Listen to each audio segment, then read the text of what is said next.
পশ্চিমবঙ্গের ৯টি আসনে লোকসভা নির্বাচনের সপ্তম তথা শেষ দফার ভোট গ্রহণ চলছে। এদিন সকাল ৮টা থেকে দমদম, বারাসাত, বসিরহাট, জয়নগর, মথুরাপুর, ডায়মন্ড হারবার, যাদবপুর, কলকাতা উত্তর ও কলকাতা দক্ষিণ আসনে ভোট গ্রহণ শুরু হয়, যা চলবে সন্ধ্যা ৬টা পর্যন্ত। শেষ দফায় পশ্চিমবঙ্গে মোট ভোটারের সংখ্যা ১,৬৩,০০,০০০ মতো।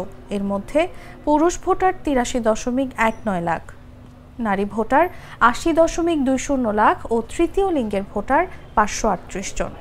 শেষ দফায় বিশৃঙ্খলা মুক্ত ভোট করানোয় ভারতের জাতীয় নির্বাচন কমিশনের কাছে একটা বড় চ্যালেঞ্জ। শেষবারে কোনো রকম ঝুঁকি নিতে রাজি না ইসিআই, তাই শনিবার সকাল থেকেই প্রত্যেক বুথে কড়া নিরাপত্তার মধ্য দিয়ে ভোট গ্রহণ শুরু হয়। এই দফার নির্বাচনে পশ্চিমবঙ্গ জুড়ে কেন্দ্রীয় বাহিনীর ৯৬৭ জন জওয়ান মোতায়েন করা হয়েছে। পাশাপাশি রাজ্য পুলিশের ৩৩,২৯২ জন পুলিশ সদস্য মাঠে রয়েছেন।